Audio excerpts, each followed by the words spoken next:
Amiga, do you ever feel caught between two worlds? You cherish your cultural background, but sometimes it clashes with the realities of raising a family in modern America. You might feel pressured to fulfill traditional expectations, yet you crave a life that allows you to be your true, authentic self.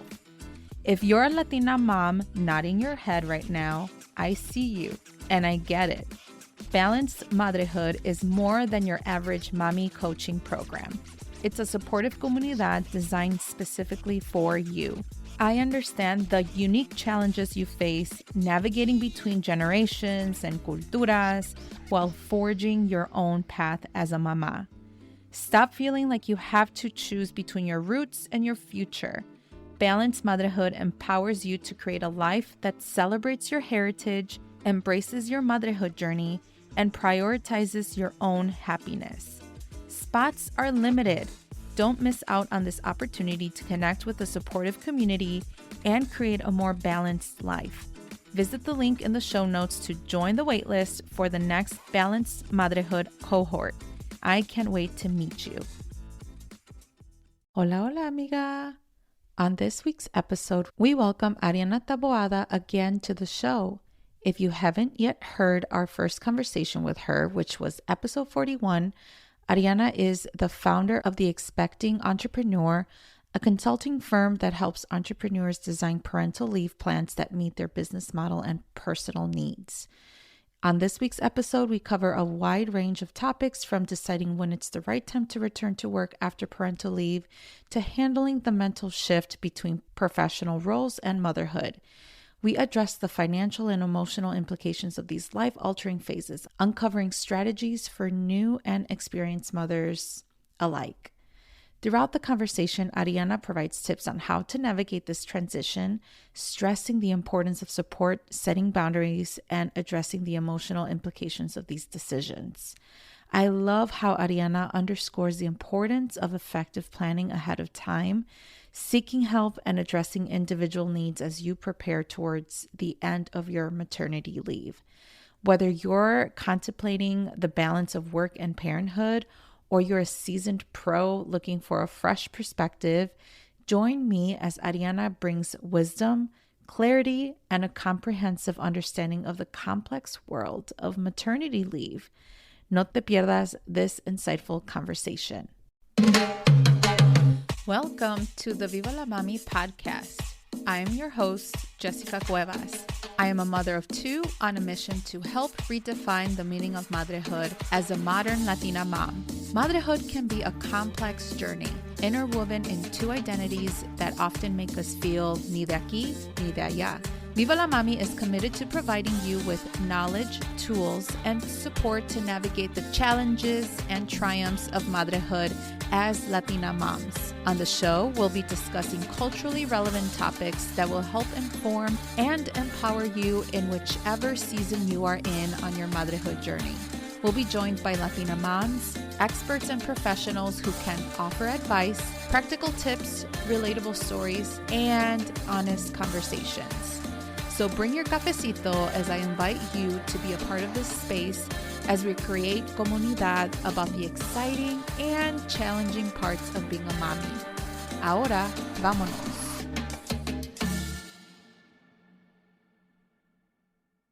Hola, hola, Arianna. How are you? Hola, Jessica. I'm good.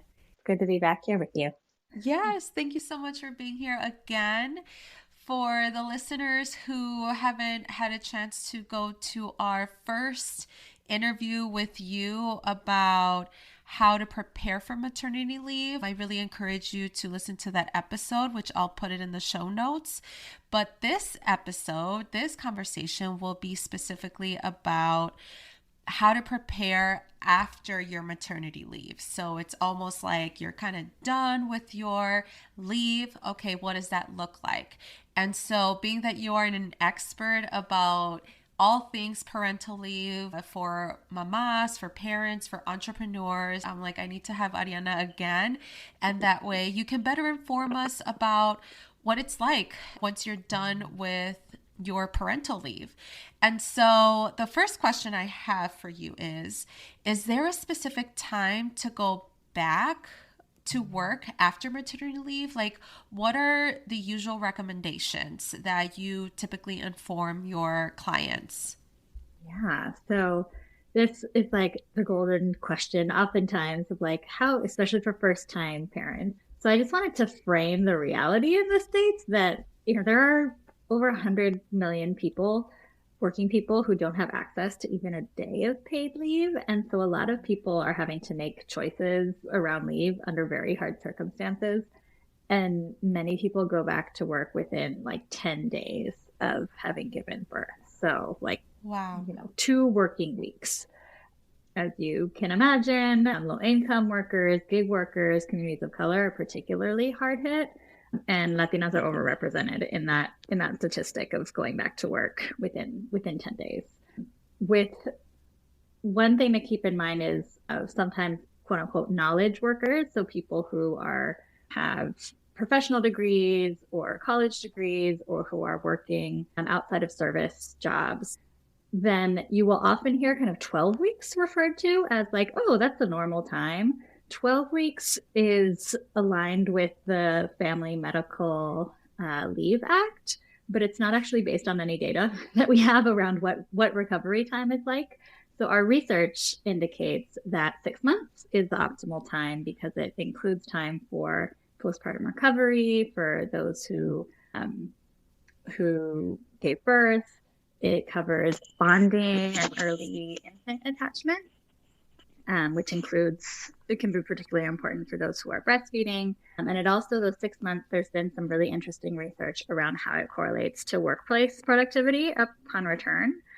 And a lot of people are like, there's no way that I can take 6 months, right?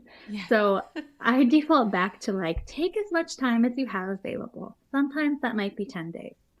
And sometimes that might be 6 months. And for those who are in full-time roles with an employer, you can oftentimes kind of patchwork it together. So some family medical leave, you might be in a state that has a state program. You might be able to do things like pool together paid time off or have people donate their paid time off towards you. It's a little different for entrepreneurs. Oftentimes it's more of a patchwork of figuring out what you can kind of bank and create a cushion around. But again, I'll default back to like, if you can figure out more than 10 days, you're doing better than most of the country. If you can get towards that 6 months, that is going to cover an incredible amount of recovery and attachment and setting yourself up for kind of positive health outcomes and including mental health. Yeah. Yeah. First of all, it's just mind boggling that a lot of folks have 10 days usually, and especially in service oriented fields, or how you mentioned that most of this population are women of color. I'm not surprised, but it's just not fair how the system is really, and how it almost works against the American values where families are put to like this standard of like this priority, but then again, they don't consider the recovery process and the bonding process, and how you mentioned that there is research that is backed up where it's at least 6 months. 6 months is like kind of like the golden amount of time for, people to take leave. And I was also curious about entrepreneurs. Really, does it kind of depend on their time? Does it depend on what they have in place in terms of like their own like goals or strategic plan? Can you kind of inform us a little bit more about that? Sure. So I'd say the main difference for entrepreneurs is that oftentimes they don't have a company policy that sets up an amount of time and clear expectations. So a lot of times they're trying to figure out what could I just financially swing, depending on how large their business is, if they have employees, what their profit margin is. There's a lot of financial planning involved for anyone, but for entrepreneurs particularly, that their family expenses and their business financials are so closely tied to each other. It can be a lot of financial planning up front to figure out what's the amount of time that I can afford to take off, and what does it look like to keep my business running and keep it growing if it's in a growth mode, or kind of on maintenance and sustaining at the level that the business is if it's in the kind of later stages of business. Yeah. Yeah. And I do want to put a plug out there. You did write a book for the expecting entrepreneur. Do you have any mention of that in as far as with like returning back from leave and kind of like your recommendations? Yeah. So there's what we were just talking about, the financial planning side. There's a whole chapter on financial planning for leave for entrepreneurs. And then there is a chapter on the return to work. And I often say it's kind of it's like the one silver lining of entrepreneurship and maternity leave, that even though for the leave itself, there's very little resources, you aren't often faced with the same constraints as being in an employer where it's like you're 100% on leave one day and you're expected to be 100% back at work the next day. So there's a little more flexibility in creating a return to work plan and phasing back in a way that is, I always like to say, like a little more humane. Like it is a major transition to be going back to work after having a kid. And we can ideally set up the systems and structures for that transition to really be kind of a gradual transition back into that role and that mindset, and to bring those two identities together of being a entrepreneur and being a parent. Right. Yeah, and we'll definitely talk about that in a little bit, about that duality, if you will.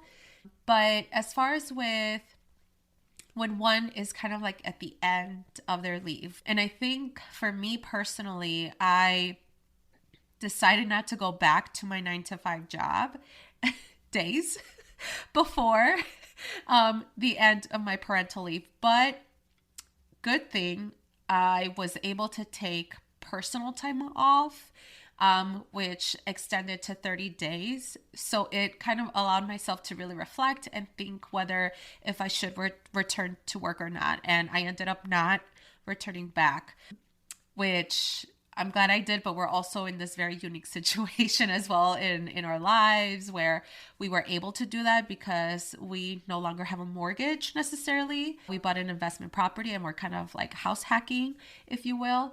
And so, however, for those that are still not sure, or, when should you really start to think about whether to return back from work or not? You gave such a great example in your story about how sometimes we might not know what the choice we want to make is until we're a day away, a week away, and we're realizing how we actually feel about that choice. And you have your baby in front of you, and you have all the other things that are factoring into the decisions. So one exercise that people can do, and I talk about it in my book, is scenario mapping, playing out, usually in the second trimester, just taking some time to brainstorm and think about what would it look like if I was in the scenario where I was going back to work in X number of weeks or months from now. And then playing out, what would it look like if I actually was not going back?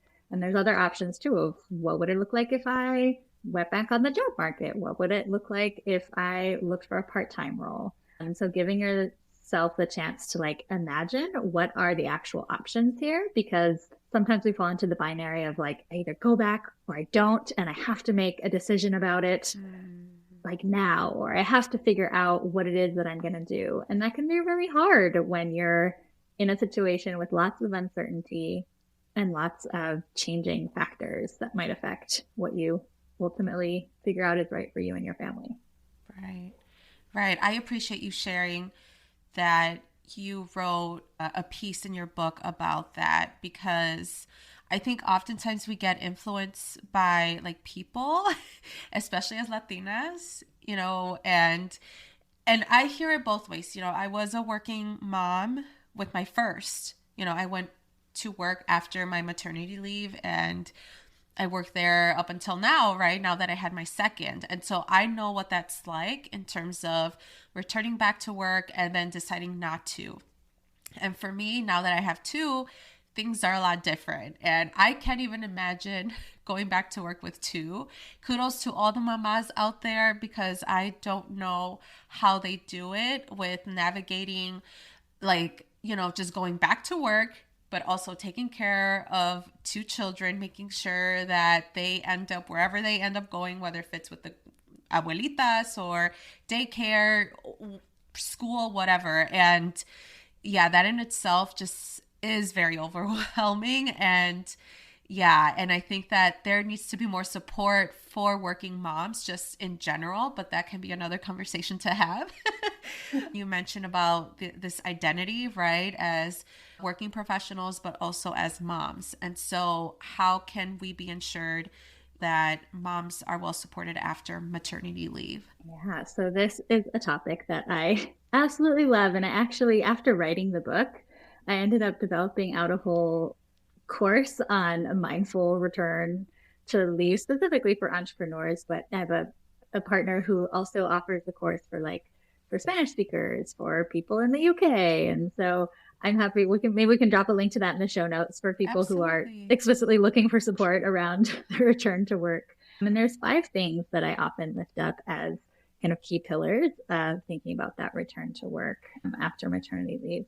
The first is addressing health needs, and that includes physical and mental and emotional health, because one of the hardest things is going back to work when you are physically in pain or emotionally in pain.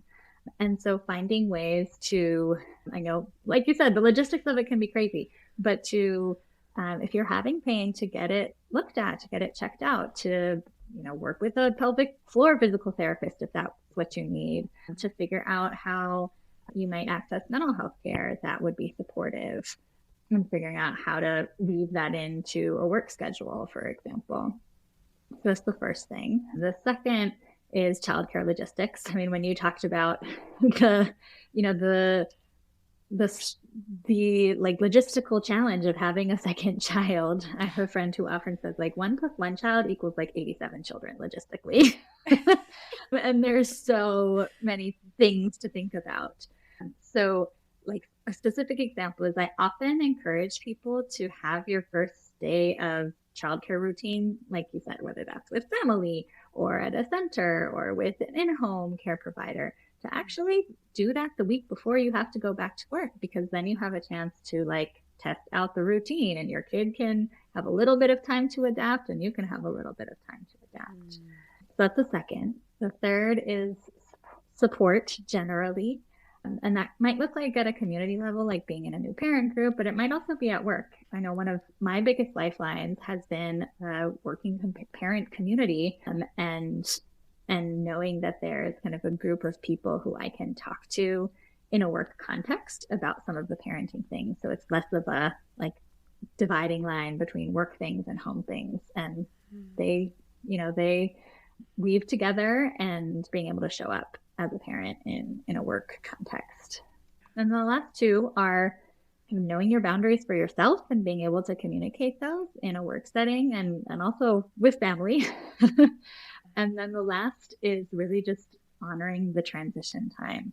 So I mentioned before, like it's hard to feel like 1 minute you're 100% on mom duty and with your family, and the next day you're supposed to be 100% back in this totally other role, and allowing yourself some grace to think of it as a transition time, and know that it's not necessarily going to be like a 180 switch, or be able to flip that light switch on and off in terms of how you show up and what role you're playing. Yeah, and for me, that was very difficult to navigate, I think, with my first, because I was a new mom, right? And for me, I felt like it was just hard to let go, I think, because I wanted to be in control. And I still do. Maybe that's why I decided not to. But yeah, I think it's a really good point that you mentioned about leaning in for support, your community, your partner. I think that is very helpful, especially as we start work, and when we're like, I think we shouldn't just put ourselves as individuals who can do it all, right? And that often brings out that narrative, right, about being the super mama, and that we should do everything and anything that we could to ensure that our kids are safe, fed, and everything. And so I think it is important to really consider, building a support system, like you said. And I really appreciate you laying that out as part of your pillars to remind working professionals that there is help out there. It's just a matter of, like you said, giving yourself grace and knowing the season that you're in too. Because especially when they're babies, I think that is very challenging. And then once you get into the flow of things do work out. And that's something that I definitely experienced with my first. And I think that there were a lot of emotions for me specifically, where in the first year I loved my job. I loved being there. I think that I was just like this completely different person. But then as soon as like 4 p.m. hit, it's like, oh, I got to go through like commute. Oh, now I'm this like mom mode, right? And so how can you really navigate that duality of, being this working professional in the workplace, but then you all of a sudden change that role into mom, partner, wife, all of the above when you go back home? How can one overcome those emotions, I think, of that duality? Yeah. I mean, the first thing, I'll just normalize what, in mental health speak, we might call high emotionality. Like, yes, there's a lot of feelings and that is normal. And not just because there is a lot of context switching and a lot of demands on you, but also because you might be sleep deprived. You might be hungry. You might have all of these human needs that, because early motherhood demands so much of you, that some of your needs might not be getting met. And oftentimes our emotions can show us that insight of where we have unmet needs. And so I often, in terms of those transition periods, there's, you're never going to get like a 2-hour magical chunk of time before work and having to like go into mom mode.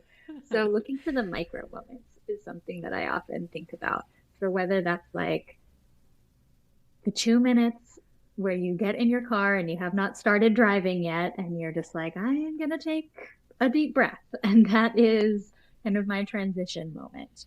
Or some people I know that work at home and like don't have a physical transition or a commute to go through will have something like they will smell an essential oil on their desk, and that's just permanently there. And like that is the transition moment of like, okay, I'm going to turn the work stuff off. I'm going to shift into this other mode now. Sometimes it can be a song that you like play on your drive home or on your commute home, of a song that will like be kind of a portal to that other world, that other reality that you're stepping into. And so like ways that are under 5 minutes to kind of deal with the transition, I would think of as both the most realistic, but also surprisingly like simple and powerful. That is awesome. I never thought about that. So that is great. And so for those that decide not to return back to work, how and when can one approach this conversation with their employer? And for me, I felt like it was too sudden, but that's because I'm someone that never wants to burn bridges. And I think I'm such a people pleaser that, I was like, yeah, I'm going to go back to work because that's what it is. And I don't want my boss to hate me. But then I had to come with this like reality, like, I don't think this is going to be possible. And considering this change that we're doing, I think this is a great time. But for folks that, maybe in a different situation, or who have been contemplating about it, but they're just afraid to confront their employer or manager, like, when is it typically a good time to approach this conversation? Yeah. So like you, I often think about the like maintaining positive relationship approach. Like, how am I going to do this without burning bridges?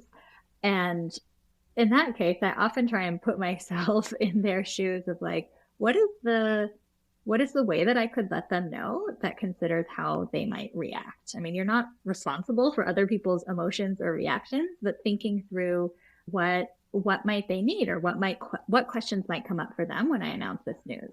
Maybe it's like, well, who's gonna do the job, or who else on your team might be able to fill the role that you will be leaving. Because for most people, they have been out on leave. Sometimes it's, again, a silver lining moment where you're like, oh, I actually set up a bunch of things to help fill my role while I was out. And so part of the like interim plan could be, I am going to leave, and I make the recommendation of this person continue doing that person fill this gap. And so just doing some thinking that can help address some of the fears that will come up for that person can be useful. And also just knowing that, like, letting yourself go there of like, what is the worst thing that could happen? If the worst thing that could happen is they like get mad and hate me, or like they fire me, so what, I'm leaving anyway, like letting yourself go to that worst place and then be like, could I deal with that? How would I deal with that? What are the people who would support me through that? And usually you can realize that even in the worst case scenario, it is one that we will be able to come out on the other side of without, major harm or damage to our career or to our kind of sense of self. That's a really good reminder. Yeah, I remember Googling when is the best time to let your boss know that you're not returning to work. And yeah, there were just like a mix of answers, I think. And so I think that there isn't a perfect moment necessarily, but I would have to agree it's a matter of making sure that you don't burn those bridges, because eventually you may have to go back to work sometime in the future. You may need that recommendation or referral, and I think that's very important. And as far as with, I guess two different scenarios, right? And I've heard from other mamas where they are on maternity leave and they cannot contact their employer because they either shut down their email, they just wanted to allow that break and honor it, which I'm all for it, where, it's just hard to access their manager. And then for other moms who go back to work, but they then realize that, no, I actually don't want to do this. Like, do you have any recommendations for those different scenarios? When I think about, well, what are some of the scenarios that have come up, and I come back to what is the way that I can be most clear and upfront about my decisions, and also take accountability for whatever impact that is going to have in my business and with my colleagues. And so when I think about the first scenario of really having like a wall between I am off of work, if there isn't the practice of having like a re-onboarding in your organization, that's something you could set up. And so you could contact HR and say, my first week back, I want to set up meetings with my supervisor and the two colleagues I work most closely with. Can you make that happen? Can you set that up on my calendar? And so then you have the time on your calendar with those people, and you're not kind of like waiting to catch them in the bathroom, in the hallway to share your news.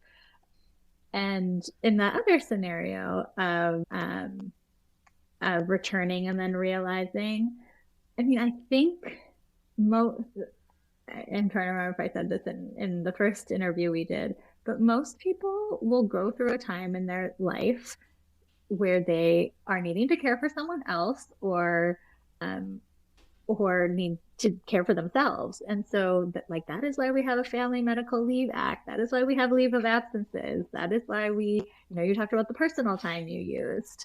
And so I think even in work scenarios, like, you are human first. And if you are in a situation where you can share why you're making the decision, then it can humanize the decision a little more and can prevent any feelings of like you doing this from a place of like not wanting to be at work or not like being a team player, when the reality is you have other needs right now and you are trying to figure out a way to have those needs met. And I did mention this in our first conversation about being a first generation professional, and it's really hard to really navigate the workplace, and not to mention this new topic where oftentimes we don't know how to really approach these kinds of conversations because our parents perhaps never had professional jobs where they weren't able to kind of like amplify their voices and talk about these kinds of conversations, right? And so for our parents, this may seem like a luxury and even approaching our boss whether to return back to work or not because they didn't have that option. And so it definitely gives perspective about that. And I'm glad that, the work that you do, you can support and validate, like women's experiences and feelings about this big transition, whether to return back or not, you know? And as far as with those that decide not to go back to work, like how far in advance should we plan if this goal can be met? Is it something more so on the financial side of things that we need to consider, or bringing this with your partner if you are in a relationship? Like, what are your recommendations as far as with planning if you decide not to go back to work? Yeah, so financial planning is a big part of it. It sounds like that factored into your own decision. And again, if you're thinking about this return period as kind of part of the natural arc of your maternity leave, then while you're planning out your leave can be a great time to think about like, oh, do I need to think about financially what these next few months will look like? And particularly for people who are in states where they don't have paid leave or they don't have paid leave through their job. So there can be a lot of financial kind of projecting that you end up having to do. And those babies are expensive. And then thinking, just like making a quick list of like, who would the people that I would need to consult or inform on this decision? So that could range from like your partner and just conversations you might be having, people in your personal life, mentors. And then on the informed side, it can be about the conversations you'll need to set up, both with work colleagues, but also maybe with family or kind of friends / colleagues who might be part of your life in and outside of work. So having kind of a conversation list of the people who you will set up time to speak with is another thing that I often see. Yeah, thank you so much for sharing that. So as far as with both, either working professionals, stay-at-home moms, or, those that decide to go back to work or not, like how can we mentally prepare ourselves to avoid or prevent postpartum mood disorders? So I will just normalize that 1 in 4 families is affected by perinatal mood and anxiety disorders. The acronym for it is PMADS. And some of the latest research shows us that actually like up to 18% of people may be affected by depression in pregnancy and postpartum, and even slightly higher for anxiety, again, in pregnancy and postpartum. And so familiarizing yourself with what those symptoms look like, and familiarizing other people in your life who you know will be close to you and around you in those moments with what it will look like. And oftentimes the kind of threshold for those symptoms is if they persist after 2 weeks of postpartum. And so if they are persisting and you're experiencing things like a lot of crying, a lot of rage as well, intrusive thoughts, not being able to kind of go about your day without having these thoughts pop into your mind about what will happen, or kind of intense worries throughout the day, then so there's some indicators that you could benefit from additional support. I think on the first call, we talked a lot about Postpartum Support International, which is one of my favorite resources. And that is a way to get connected with professional services. And your medical provider is a kind of referral path to getting support as well. For this podcast in particular, I always say like, it's not that, you hear a lot about like mental health having genetic aspects. And I always like to say that like, the social systems we live in are also affecting our mental health. Mm-hmm. And we can't ignore that we live in a system with a lot of different social oppression layers and discrimination in our lives. And that there's a wonderful study called Listening to Mothers. And they've had 3 different waves of data collection at this point. So what we know, and they've sampled a very diverse group of mothers, and we know that the disparities for Latinas in particular are persistent over time. And I think particularly for not having access to the emotional support you need, one of the waves of the Listening to Mothers study found that 18% of Latinas were likely to respond to not having the amount of support that they needed in their lives compared to 5% for white counterparts. So exponentially higher. Yeah. So the reality is we all need support. And if you're in high stress situations, which pretty much describes all phases of early parenthood, yes. High stressful situations, then we need to often double down on the support that we bring into our lives, which can be hard if you are used to doing a lot of things for yourself and not always, sometimes you feel like it's easier to do things yourself or push through. This would be the period of time where accepting help is a skill that will come in handy.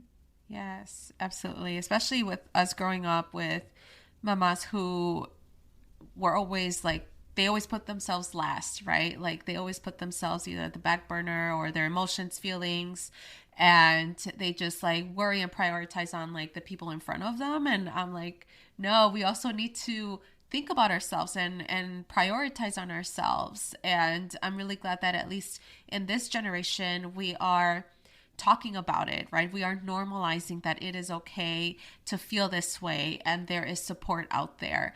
And so thank you so much for sharing PSI. I'm all for it as well. I love the resources that they share, and they also have these like subgroups for specific populations. So like Spanish speaking populations and, the Latina population, in terms of prioritizing on ourselves as working professionals. Like, how do we set that balance between work and life?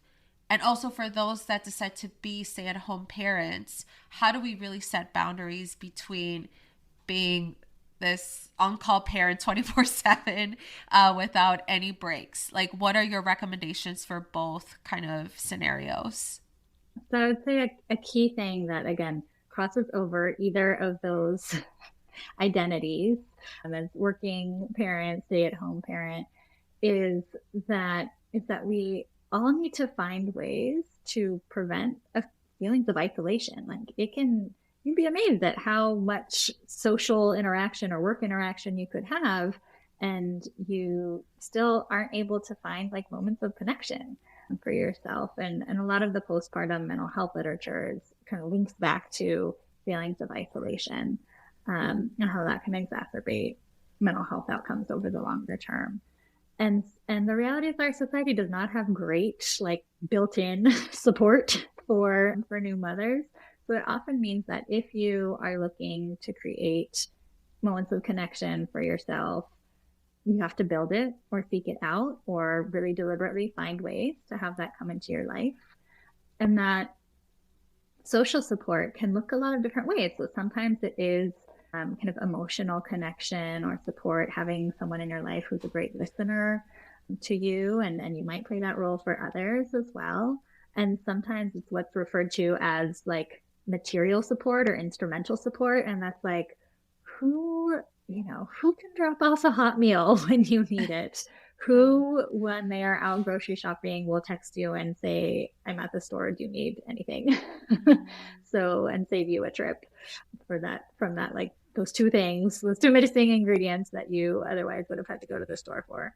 And so again, I'll come back to something I said earlier, which is assessing where you want those moments of connection, what those moments of connection or would feel like to you. So not everyone, introverts, extroverts, ambiverts, not everyone finds connection through the same ways, or one way that someone might feel really connected and really supported might not bring the same sense of connection and support for another person. So identifying that for yourself, and what I mentioned earlier again of being able to ask for the type of support that you want and then receive it. And sometimes I think the hard part is sometimes when people help, it might not be the perfect way, the perfect help you envisioned coming your way. Like if someone says, yes, I will bring this to you from the grocery store, and they get some brand that you do not normally get, and you get a feeling of like, oh, that was not helpful in the way I thought it was going to be helpful. But being able to say, okay, I needed, this is a moment where I'm just going to accept the help that was given, even if it wasn't like the way I thought the help was going to show up. Sure. Yeah. And it takes a village to raise a baby, as we all know that saying, right? But it also takes a village to really navigate this identity as a parent, as a mom, whether if you do decide to go back to work or not. Do you have any final tips or advice that you have for Latina moms as we wrap up our conversation here? Well, I will share from something that my midwife shared with me that I always like carry around as such a nugget of useful information. So maybe it will be for others. But on the identity piece, one concept, I had my son in Mexico, and one concept that the midwife shared with me was like preparing for, she called it la pequeña muerte. And I was studying maternal mortality at the time. So I was like, I don't want anything associated with ni pequeñas muertes ni grandes muertes.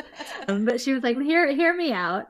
And it's a concept passed on primarily through indigenous midwifery in Mexico of like when a child is being born, that there is a pequeña muerte of the mother. There's a little death of the mother, and because you have to go through a rebirth of who you are. Like you are not going to be the same exact person that you were on the other side of that birth. And I just love that concept because it brings up the reality of like, you might grieve for that old you, or you might grieve for that old life. And we associate like grief as a normalized part of death, right? But not grief and like a new baby don't always go hand in hand. And so kind of realizing that grief can also be a normal feeling, and that it is a major transition to the degree that people talk about it as a little death.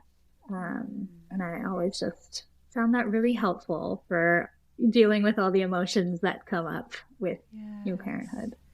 Yes. Oh, I love this. It definitely gives perspective, about that experience, right? Of like, you kind of lost a little part of yourself, but you're in this new life, and we have to honor both sides, and it's okay to grieve. And definitely that was a struggle, especially for new mamas who are in this new identity, right? Like oftentimes we don't talk about that grieving process. And I think it's definitely important to normalize that and talk about it. And if anyone needs support out there, there is professional help. And I cannot stress that there are people that are literally dedicated with postpartum mood disorders, perinatal help. And I will definitely reference that in the show notes. So thank you so much for being here and sharing all of your wisdom. I've learned a lot. I think that there's a lot of insightful information that you shared. And so where can people follow you? Yeah, so theexpectingentrepreneur.com is a website where all the things, if this is their jam, if you're looking for more information on this, you can link to all the resources and the book. And then on social media, I'm on Instagram and spend some time on LinkedIn. So I'm happy to connect with anyone on those as well. Yes, absolutely. Well, I'll make sure to share that in the show notes as well. Well, Arianna, thank you so much for being here. Hopefully some mamas can gather a couple nuggets that you shared here, especially if they are currently on maternity leave, because there's just a lot of helpful information you shared. So thank you. Thanks for having me. Thank you for tuning in to the Viva la Mami podcast. If you like this episode, make sure to leave a review and write what episode really resonated with you. If you really loved it, share it on social media or with an amiga. As always, please subscribe to this podcast wherever you are listening. Make sure to follow me at Viva la Mami on Instagram or visit vivalamami.com. Please note the information shared in this podcast is for educational purposes only and should not be replaced by your healthcare provider nor taken as professional advice.